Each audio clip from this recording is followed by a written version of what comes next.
Lucky you. 36 Tuned best holes in into golf. Alternate Shots podcast, Barney's Army. where we talk about golf, Sandy. poker, James Bond. horse racing, Double. classic movies. Zenyatta. We have no script. Down the stretch they And come. we are glad you joined us. Frankly, my dear, I don't give a damn.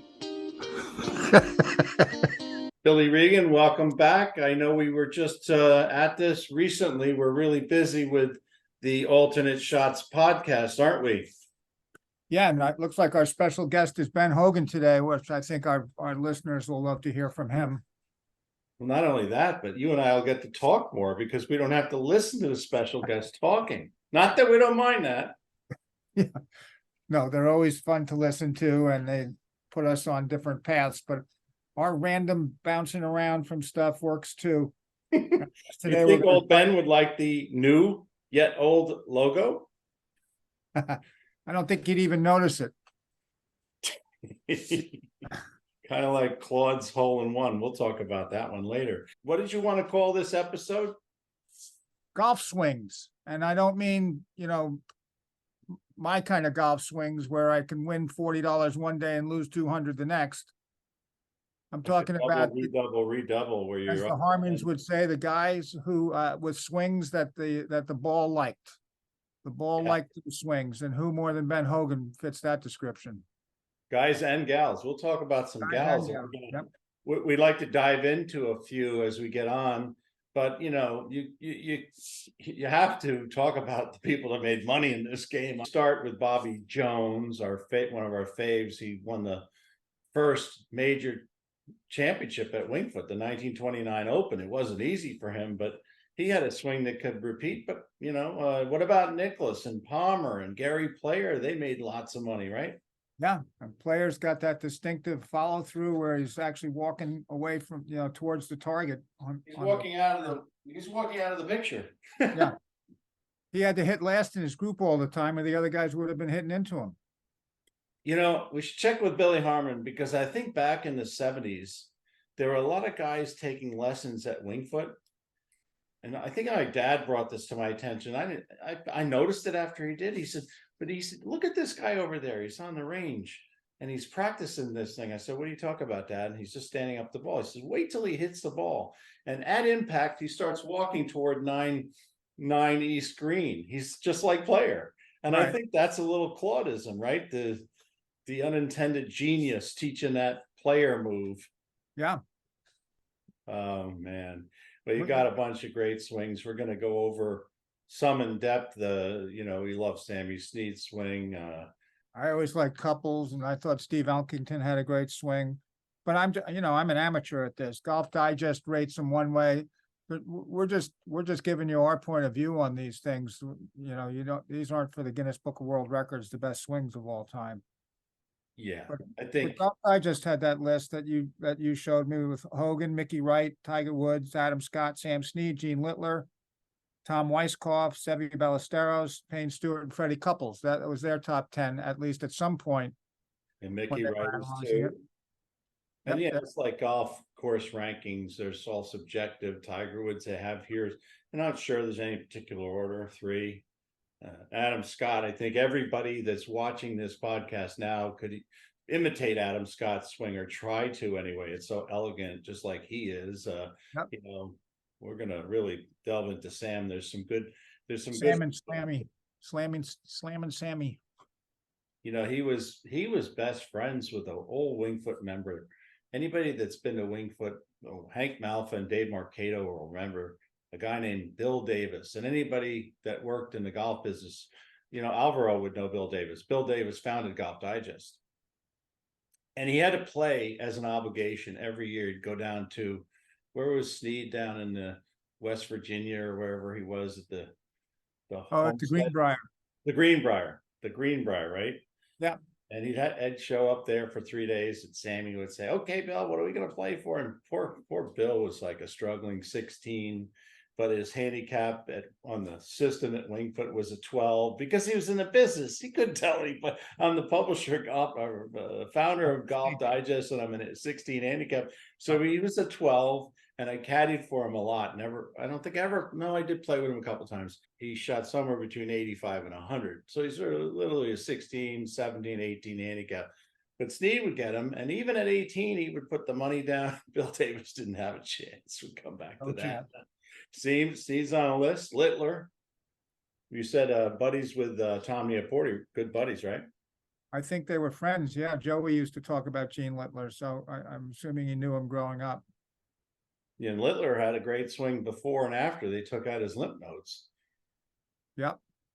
Same. I don't know if anybody did an analysis before or after Weiskopf, who unfortunately passed away this past year. They were talking about him lots at the British Open. Good He swing. designed a lot of courses too. He had a long golf career. The word was in 74. If you remember 14 West, the same is true today now that they've extended the tee and moved the bunkers toward the green on 14 West, the one on the left. There wasn't a bunker on the right in the 1974 Open at Wingfoot. They 14 they call Shamrock, and everybody thought it was because of the shape of the bunker, but it was actually the shape of the green. The shape of the green, which was restored and a little bit, yeah, if you look at the overhead of the green. But in 74, leading up to it, they were talking about that. And Gary Player tried to carry that bunker, and he was well short of it, off to the right, not in the bunker, but pin high with the bunker to the left of the fairway on the side hill. And I saw him try to hack it out of there, and he cold shanked it. He couldn't carry that bunker. They said only 2 or 3 guys that could carry that bunker: Nicklaus, Watson, and Weiskopf. Weiskopf probably carry it with a 3-wood. He was just so darn straight and high and long. Yeah, he was a big boy too, right? He was tall. Very, very tall and slender. And then Seve, not sure he'd make my list. Would he make yours? I gotta say, the ball liked his swing, whichever particular swing he was putting on it at any given time. He found his way around the course. That guy was, he was a player. But I don't know his swing well enough to remember that I'd want to emulate it. Well, I think the best thing we can take from all these swings is that we can actually translate his tempo. There's old Payne. You talk about tempo. Beautiful tempo. You might get mesmerized by this output if you saw him swinging. If you got like that little thing the doctor would look at the little crystal.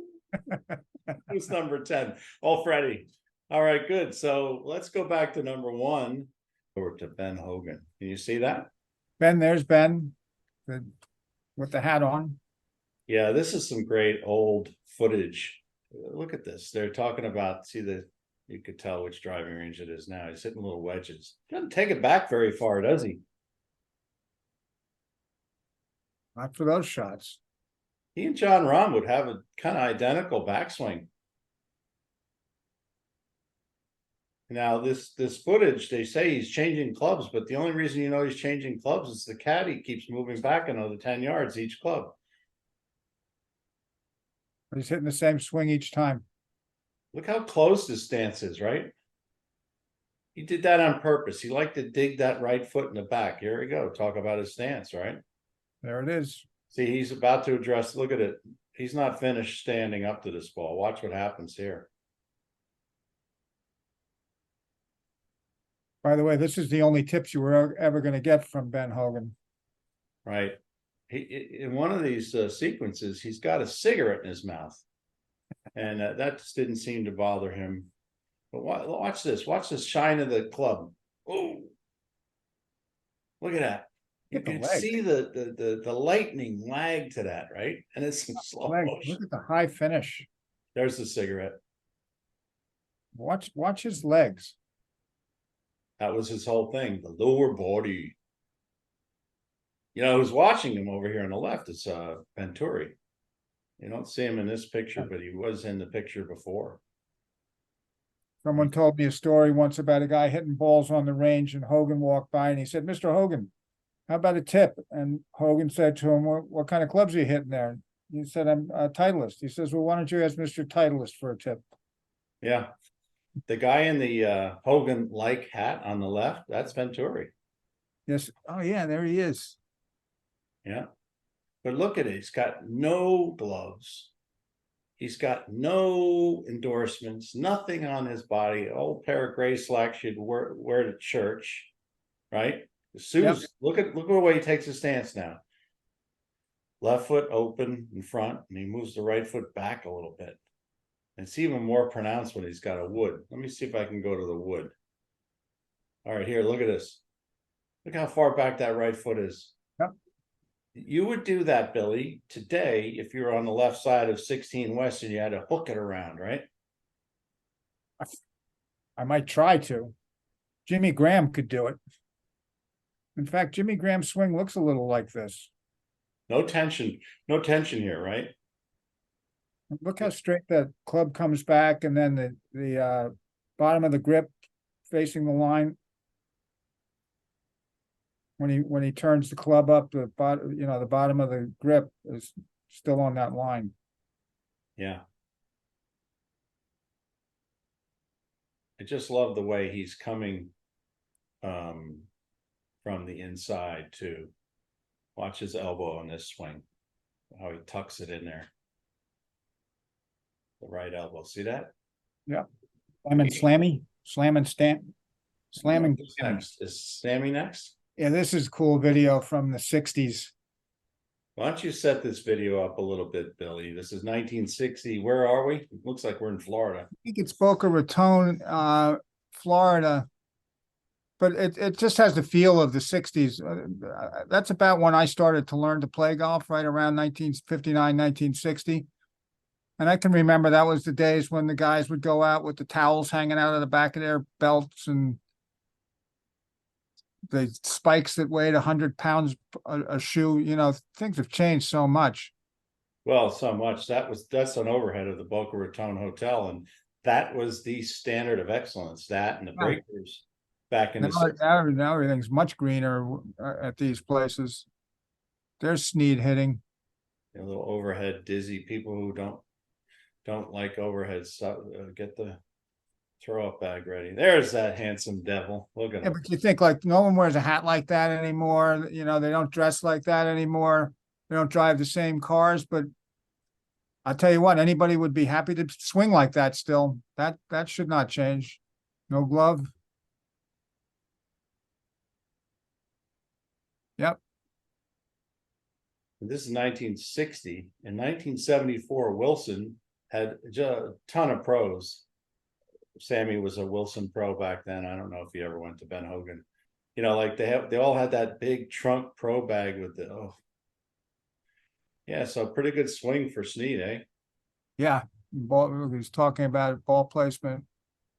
Look at this. Watch this shot. He's going to go over this palm tree in front of him. He's probably got a 9-iron out. People would be clamoring for a 64-degree wedge, and he takes a 9-iron over the thing, or a wedge. Puts it in the back of the stick. Yeah. Remember the equalizer? Yeah, the equalizer. Look at it. Look at this. He's putting. That ball is going, it's gone. But we're here to shed light. I had to put Mel Allen on there for you, Billy. Yep. I know you love him so much. So who do we have next in our lineup? There's Steve Elkington. This guy had a sweet swing. Very, very good tempo. Effortless. We have to ask Steve if he'll come on the podcast. So, look at just the same tempo every time. I mean, effortless, just like Hogan. Yep.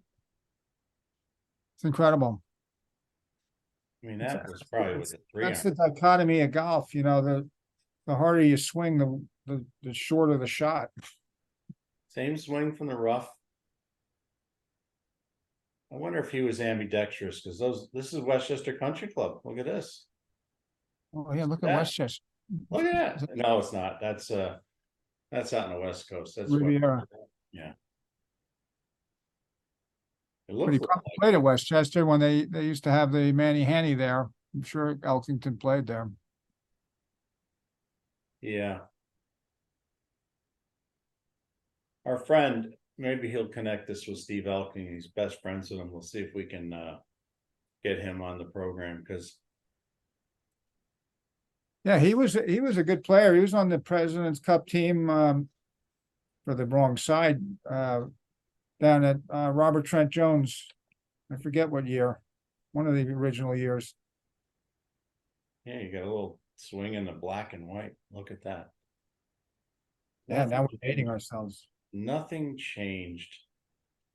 All right, so what do we have next?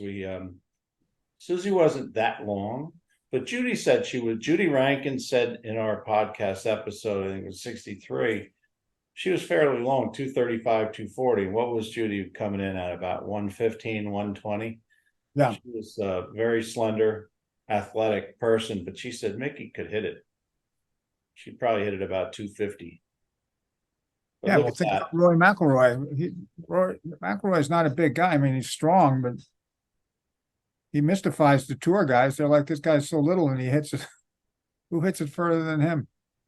But look at her. Look at how athletic she is. Look at the high finish. I think if you silhouetted her head, you might be looking at Elkington. Yeah, or Maybe all followed her swing. Who and you can knows? see how focused she is. Yep. And her, look at that. If I can say it, her belly button's aimed right at the target, right? Yep. Same Not thing what with that Sam is. Snead. Same thing with Ben Hogan. We should be Elkington thinking about couples. that. We don't have to go see a pro. We just gave ourselves a great tip. You had an interesting clip that you wanted to talk about. This is Yeah, a little grainy. Why don't you talk about this one a little it's bit? very old. W.C. Fields, who was an avid golfer, watching Bobby Jones. And this is, I think, from the Bobby Jones series. He did a bunch of these little short things. But he's telling W.C. William Duncanfield. Hello, Bill. What's the matter, Bill? You look a little discouraged. Bobby, you've spoiled my whole day. I've given up golf. Oh, it can't be that bad. It's worse. You know, you don't deserve any credit hitting the ball with that swing of yours. Try to hit one with my swing. Well, you do that pretty well. Oh, well, I've devoted a lot of time. He was the world's greatest juggler. A lot of people don't know that about Fields. Play better. That's I about never it. knew that. Go over there and hit a ball for me. You want to laugh? No, I want to see if I can help you. You brought it on yourself. Possibly the funniest human being that ever lived, in my opinion, W.C. Fields. And time's gonna take its toll on guys like that, but it's always good to revisit those old guys. I know we're getting a little off the subject, but that's what we do in our podcasts. Yeah, what did you call this? The swing? Golf swings. Yeah, Golf swings. Yeah, in a gambling game, that's when you there's hit it 20 feet on a par 4 and against 3 chipper. Oh, I'll give you a true story. He missed 17 east, probably 30 yards long and left. And the pin was on the crest on the right side. This is 17 east to par 3. So we double them. We're 10 feet for with the greenie, or 4 feet left for the greenie. And Chip takes the double like the what the hell, why not guy that he is, and Doesn't care about money kind of guy he is. holds it. Holds the chip shot to the left. Holds it. No one could do that. I give Tiger Woods 100 shots at it. He's not doing it. And that ball hit the bottom of the cup at the same time. The redouble echoed through the world at the same time. The profanities echoed from my mouth and drop. No way. You win. I surrender. Yeah, you didn't take the redouble, did No. you? No. As soon as So- it went, I was like, We're gonna get either Birdman or Bobby Collins on, and we're gonna do a gambling episode of the big game 40, 50 years ago at Wingfoot. So Billy, we can't leave out the golf swing without talking about our favorite villain killer character, none other than Sean Connery, James Bond. James Bond. Excuse me, I said that backwards. No Bond. wonder I get as many propositions from beautiful women. But you have to say Regan, Billy, while you're lighting up whatever it is you want to light up. So we should tell. I like to light up the room. What's that? I just like to light up the room. Yeah, you're gonna light up the room.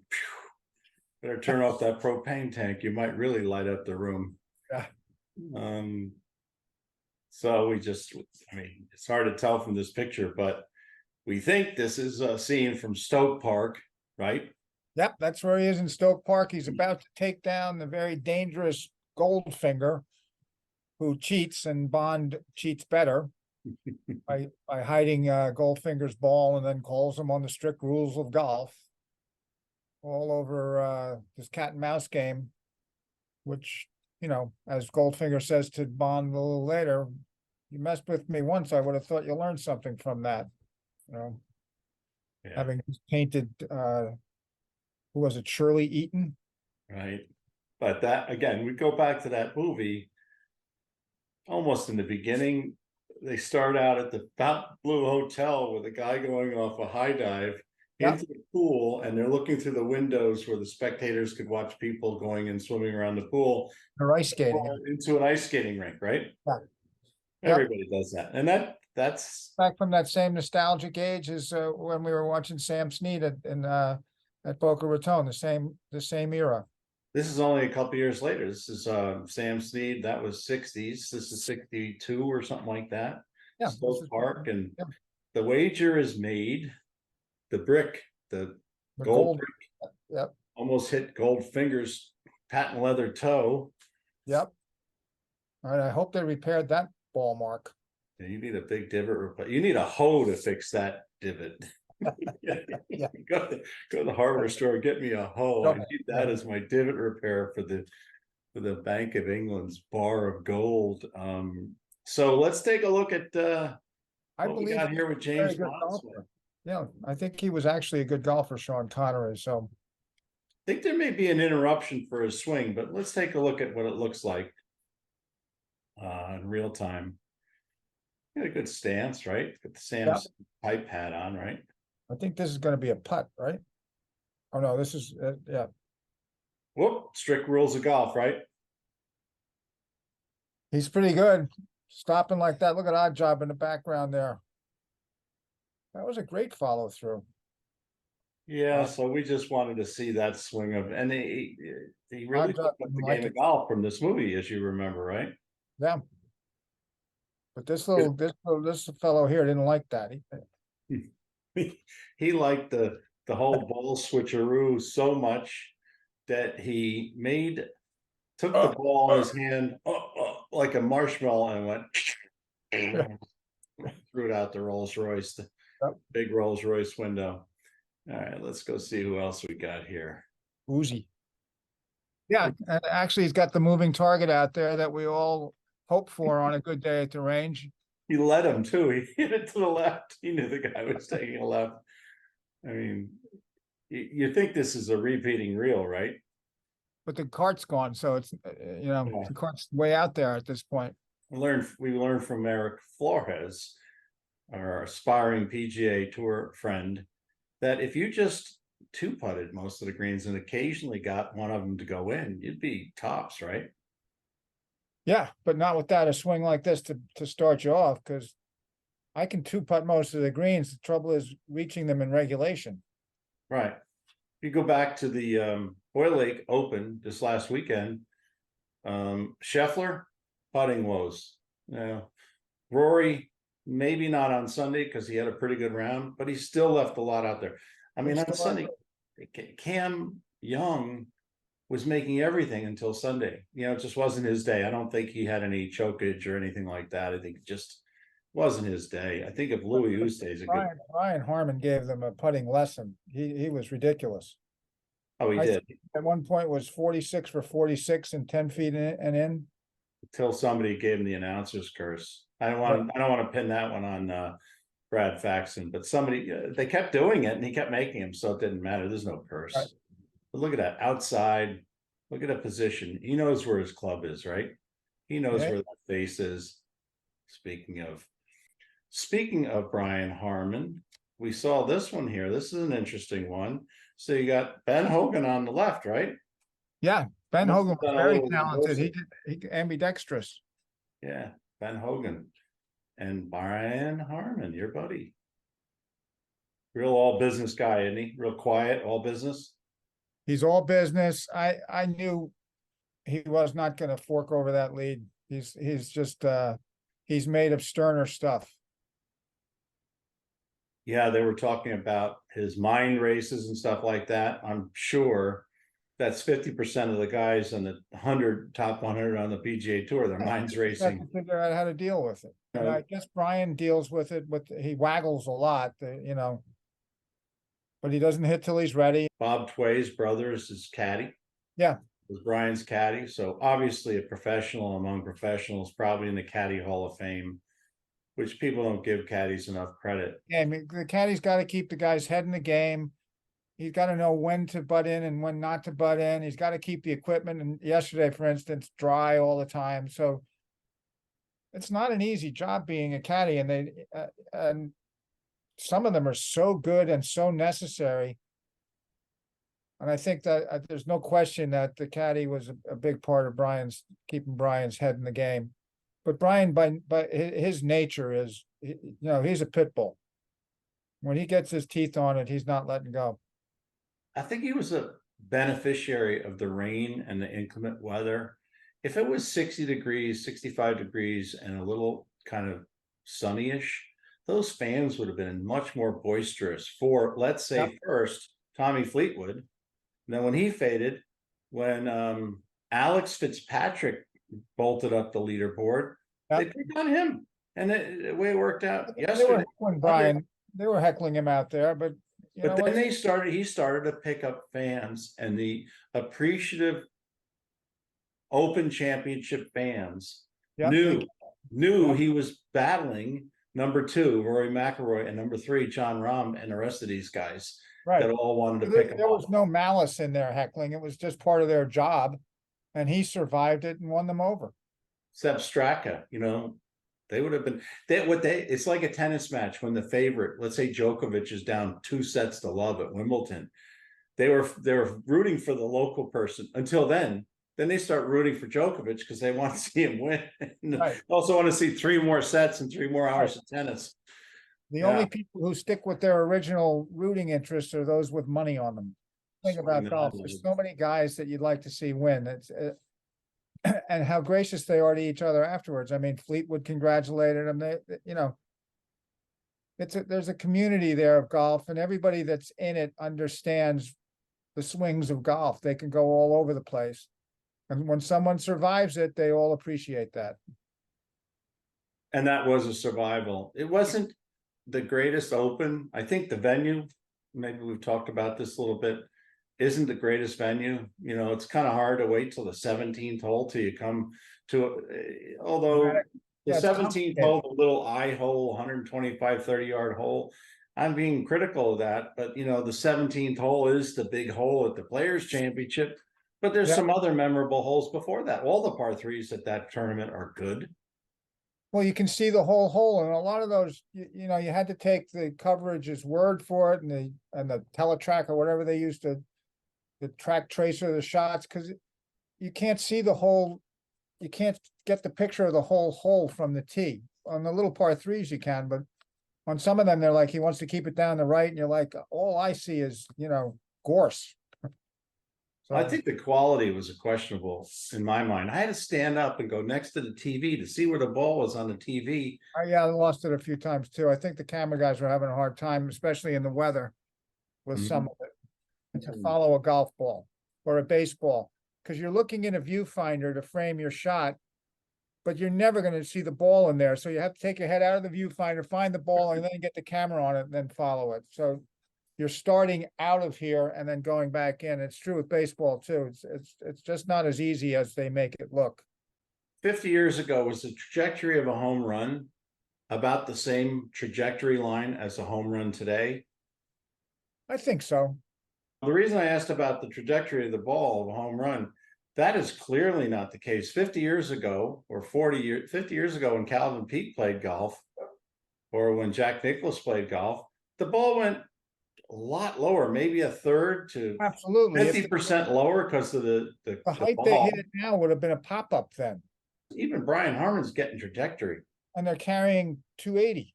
Yeah. in the air like that. What do you think about this golf swing, this Calvin Peake? what do you have, a withered arm and had to deal with that? And look, that right there, they say, when you see that line, there's the front of the line is the shot from his tee. Then it's going over. You don't I see got it. another line. No, they can't even see the down line because it's on such a straight line. I gotta believe he was one of the tour leaders in accuracy his whole career. I think he's either one or top 5. He's the straightest ball hitter. You know, we go back to Bernard Longer, and we talked about him, but who would win between he and Nelly Corder. We may look at her swing in a little while. But Longer in the senior US Open, they kept talking about how he was shorter than he was a few years ago. Let's say he was 10 yards shorter with his driver. Instead of hitting at 255 yards, he was hitting at 245 yards. And they're not playing the same length as the British Open was this last weekend, or the Open Championship rather, this last weekend. But he was hitting 3-woods. Why? He put a premium on the ball in the fairway. Yep. Yeah. When these guys are so good that, you know, for you and me, you know, you're in 2-inch rough or something like that. It's not going to make, if you got a good lie, it's not going to make that much of a difference than a fairway lie, as long as you have a good, clean lie. But for these guys, it makes a whole lot of difference with spin and where they want to land it. It's, you know. What about this Mickey right here? I mean, look at this. Just perfect. You could say this is Elkington. We talked about that, right? Yeah. Maybe even. Yeah, that's a good golf swing. Everything's on the left side after impact, or Yep. almost at impact. Look at that.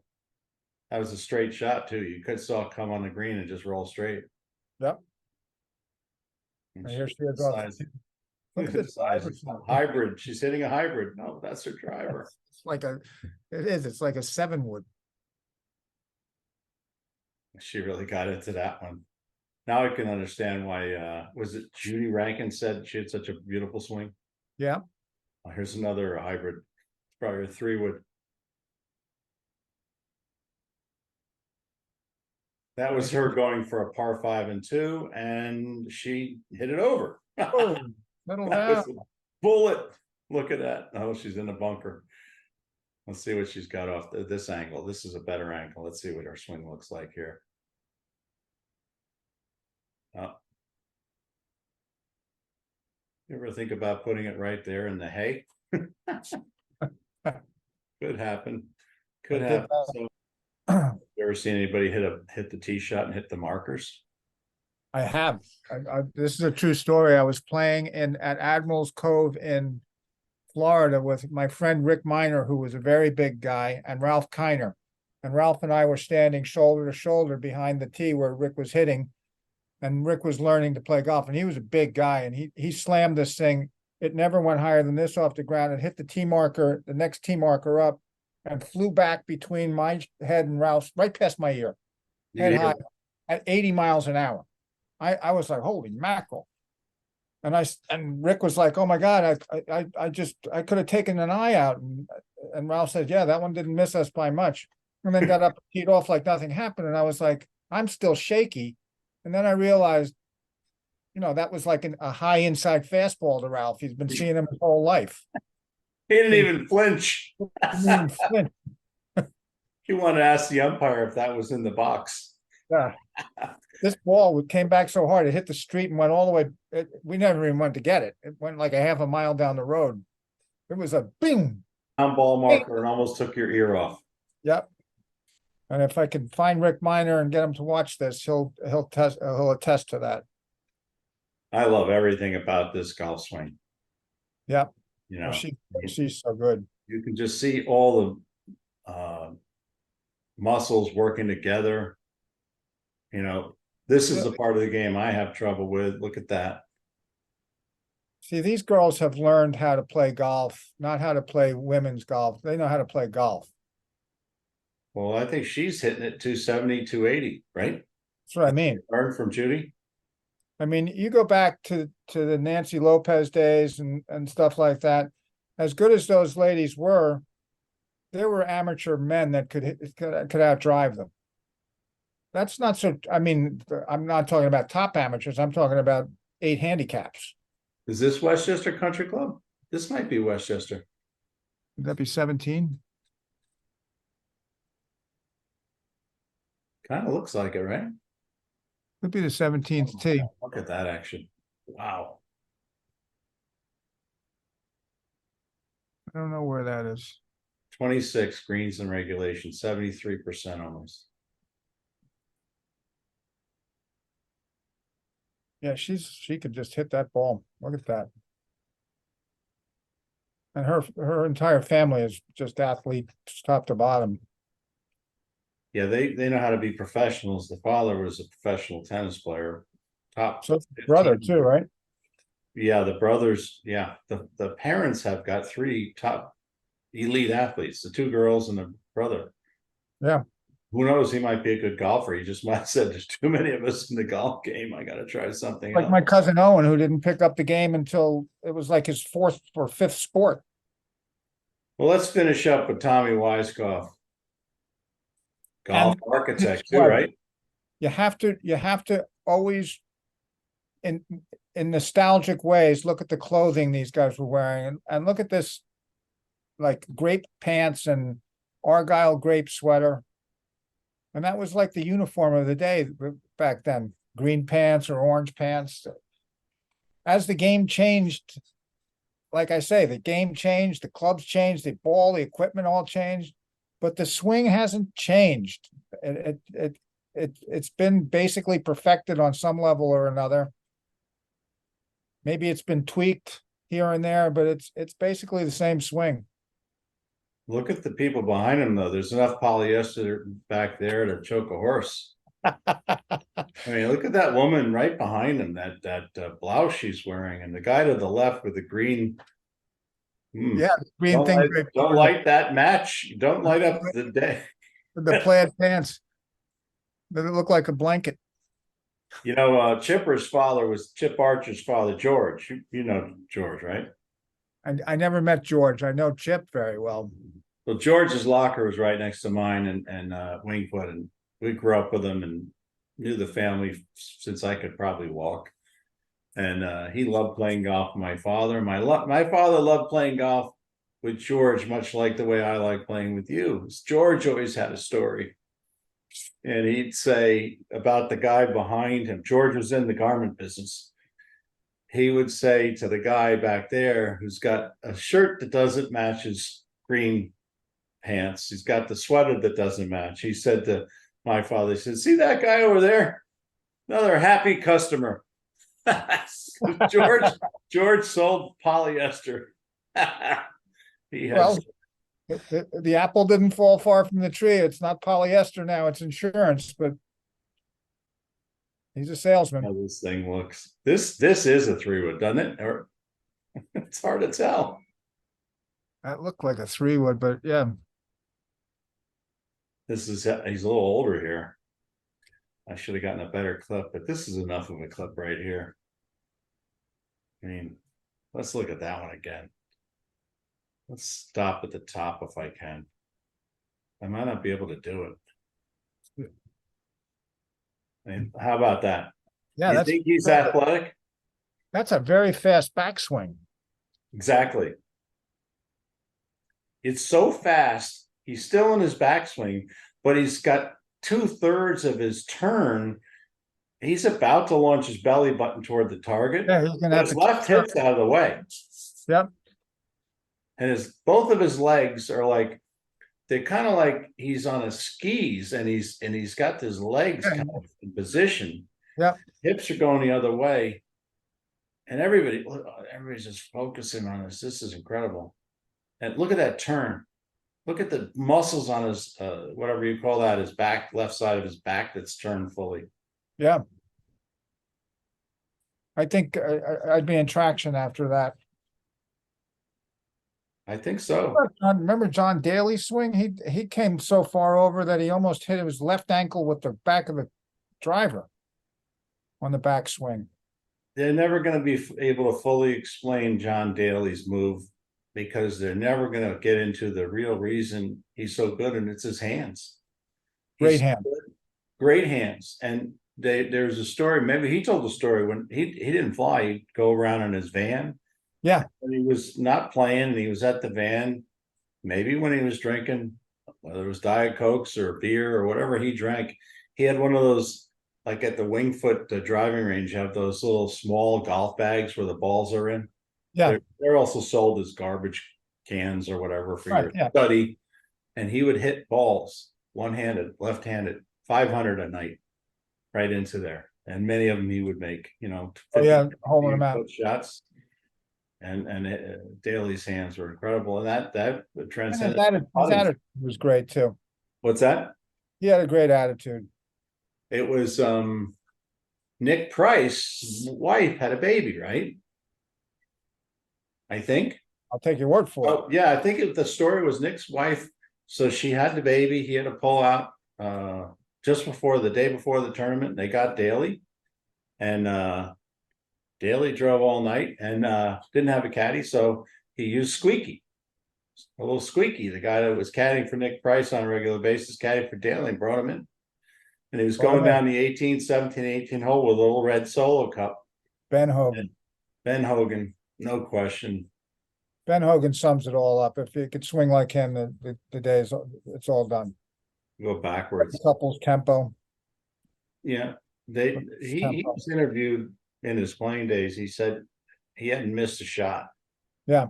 Just hits everything solid. I think that, you know, I think all these guys hit it solid. The chipping and putting, God, still sitting there. Jason Day, how bad did Jason Day hit it? He was off dead left. He puts it in the hole. Yep. Like you would putt it, but it goes in the hole. And if it doesn't go against that pin, he's 12, 15 feet. This is on Saturday. And then on Sunday, similar shot, he chips it in the hole. I mean, come on. There's another guy. Stewart. Spieth's short game is usually very good. These are the guys who love the game enough, have good enough swings, and no quit in them. So scrambling is part of their repertoire. I think if Payne Stewart had Brad Faxon at the time when he was tee to green as good as there was. And he would, if you go back at some of these now, one time, I think it was somebody chipped in against him, maybe it was Azinger, hit a bunker shot in the hole and he lost the big tournament. Right, I think it was Azinger. But he did miss a few putts. How right were we with Xander Schauffele and Tommy Fleetwood? Yeah, they Can't close. Well, let's say they haven't closed yet, because I don't want to. No, they haven't closed yet. yet. Any of them. Golf is golf, and they're both such great players. But somehow you need that extra thing in you at the right time. And there's days when you can make everything, and there's days where you can't figure out how to bring the club back. That's those swings are different and less volatile among pros, but they're people. And on a given day, Fleetwood's going to start making putts and then he's going to win. Or it just hasn't come yet. Yeah. I mean, I think from the moment Seve played professionally, he was probably 19 or 20 or something like that, right? He was closer. Yeah, well, he had it all. He was born with it. The only time he didn't close was in the 86 Masters, right? Didn't that where he had the lead and he had a 4-iron on the 15th hole and he just cold pulled it in the water? And that was the one Nicklaus one. He had a lead, and a guy like Seve, expect to pull, like blue dart it in the water, just deep cell pull. And the thing is, if it wasn't in the water, he would have recovered from it, because a guy like Seve would recover no matter where he hit it. Gene Littler, not a very big guy, kind of like the size of Brian Harmon. Beautiful golf swing. They talk about George Knudsen, who we didn't show, but Knudsen, Canadian gentleman, in his prime, they talked about his swing like as much as they talked about Sam Snead. Well, look at that finish with Snead, and it's just like so relaxed. Yeah. And you're right. Adam Scott putting, stop changing putters and just go get some advice. Yeah. Hit the ball in the hole. Go make 1,000,000 10-footers until you're making 990 million of them before you go out next time. Hit the ball. Because he hits the ball great. I mean, yeah, he hits it great, but then he's got that the putting. I always sort of cringe when I see him get over a putt. It doesn't look comfortable. Yeah. This guy could putt. You had a 10-footer for your life. Who you picking? This guy or Jack Nicklaus? This guy. Me too. Jack Nicklaus maybe on 28 feet, where he's down low, like on the 16th hole at Augusta, and he had a putt up high. But this guy, they should do a stat. How many important putts did these guys make? And I think Tiger's got to have the record. I would say if you were of 100% of the putts he needed to make, he came close to making 100% of those back in the day. Maybe not as he was, starting to ail a little bit, but I can remember watching him. I don't remember what tournament I was down in Sea Island with a bunch of guys and we're watching him. He's got like a 25-footer. And everybody's like, does he make it or doesn't he make it? I said, he has to make it. So he will make it, which he did. I won $10 from everybody. I still have. What about, there was one where the ball's going and he's going like this, it's going in the hole. Maybe that was against Bob May in the PGA or something like that. It was Right up something like that. And he was going as the ball's going. But I don't think anything was more deadly than the putt he made in regulation was to high mediate. Rocco, I mean, there was a Cinderella story. Yeah, where the sister got the glass slipper. The sister got the glass slipper, but in Tiger's defense, he had a broken leg. He won the Open that with a couple of breaks in his leg. Yeah, I think I'd have How about one of the most memorable putts I can remember was Justin Leonard in the Ryder Cup. Oh, and the early celebration, right? Yeah, the early celebration, which is still a little bit disconcerting, but understandable. That's because they had lost so many Ryder Cups. Yeah. Oh, Ben Hogan. And I'm sure that Claude said under his breath a few times, Ben, the ball likes your swing. I'll say. In fact, the balls in my shop are asking if they can go out in your bag.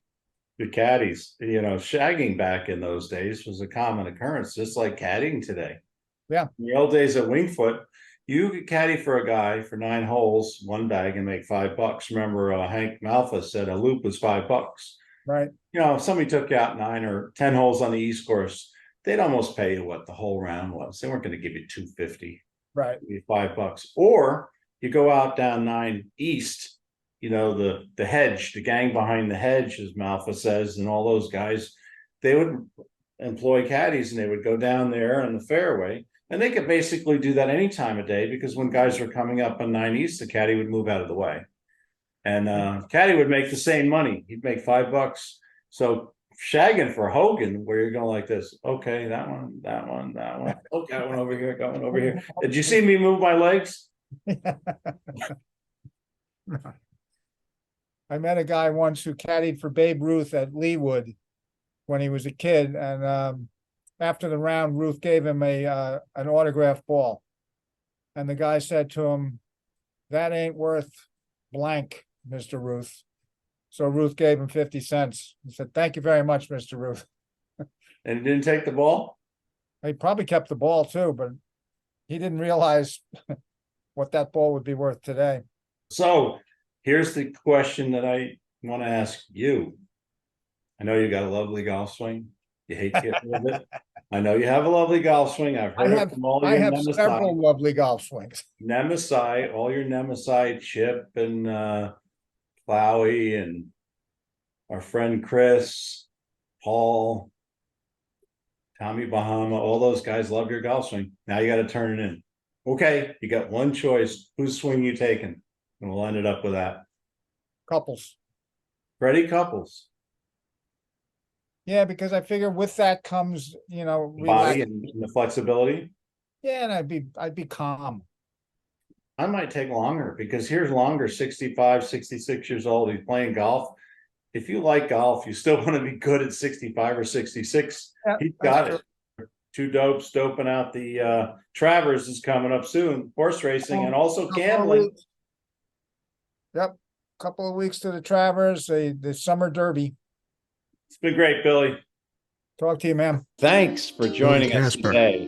Billy Harmon. We really appreciate your Double feedback. Indemnity. And please Arky. Subscribe to the show and hit Claude the bell Harmon. icon so you get notified Movie Classics. of new episodes. Mark Gable.